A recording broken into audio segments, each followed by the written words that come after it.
Assalamualaikum warahmatullahi wabarakatuh. Perkenalkan, nama saya Miftahul Isnaini dengan NIM 04314224 dari program studi akuntansi.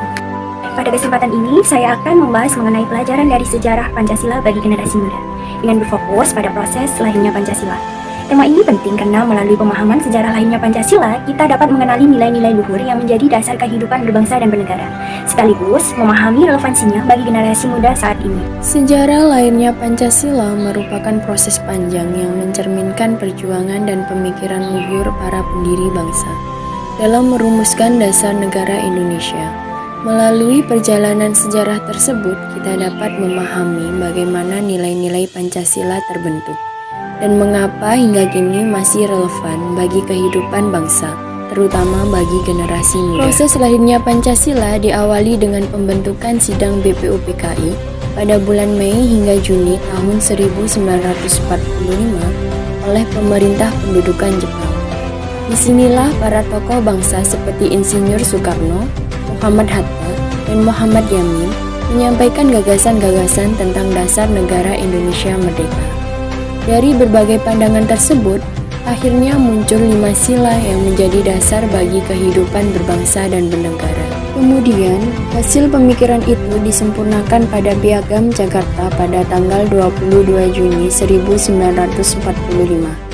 Piagam ini merupakan hasil kompromi antara berbagai golongan dan menjadi bukti nyata semangat persatuan, toleransi, serta musyawarah. Akhirnya, pada tanggal 18 Agustus 1945, melalui sidang PPKI, Pancasila secara resmi disahkan sebagai dasar negara dan tercantum dalam pembukaan Undang-Undang Dasar 1945. Dari proses panjang tersebut, kita bisa melihat jelas bahwa nilai-nilai Pancasila bukan sekedar teori, tetapi hasil perjuangan nyata.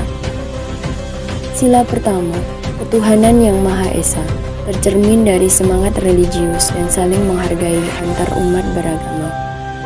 Sila kedua, kemanusiaan yang adil dan beradab, muncul dari keinginan membangun bangsa yang menghargai harkat manusia. Sila ketiga, persatuan Indonesia, lahir dari tekad menyatukan berbagai suku, agama, dan budaya.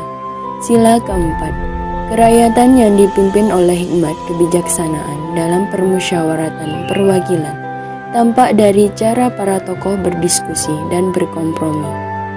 Dan sila terakhir, yaitu sila kelima, keadilan sosial bagi seluruh rakyat Indonesia, menjadi cita-cita akhir dari perjuangan kemerdekaan. Sebagai generasi muda, saya belajar bahwa Pancasila bukan hanya warisan, tetapi juga kompas moral yang harus terus kita hidupkan. Dari sejarahnya, saya belajar pentingnya menghargai perbedaan, menempatkan kepentingan bersama di atas kepentingan pribadi, serta berani berkontribusi bagi bangsa dengan semangat gotong royong. Di tengah kemajuan teknologi dan perubahan sosial saat ini, nilai-nilai Pancasila tetap relevan sebagai pengingat bahwa kemerdekaan dan persatuan yang kita nikmati sekarang adalah hasil perjuangan yang dilandasi oleh semangat persaudaraan dan cinta tanah air. Mari, sebagai generasi muda, kita harus menjaga dan mengamalkan nilai-nilai Pancasila dalam kehidupan sehari-hari. Karena dari sejarahnya, kita belajar bahwa bangsa ini berdiri kokoh berkat semangat persatuan, toleransi, dan keadilan. Terima kasih telah menyimak video ini. Mari kita hidupkan semangat Pancasila dalam hati kita semua. Wassalamualaikum warahmatullahi wabarakatuh.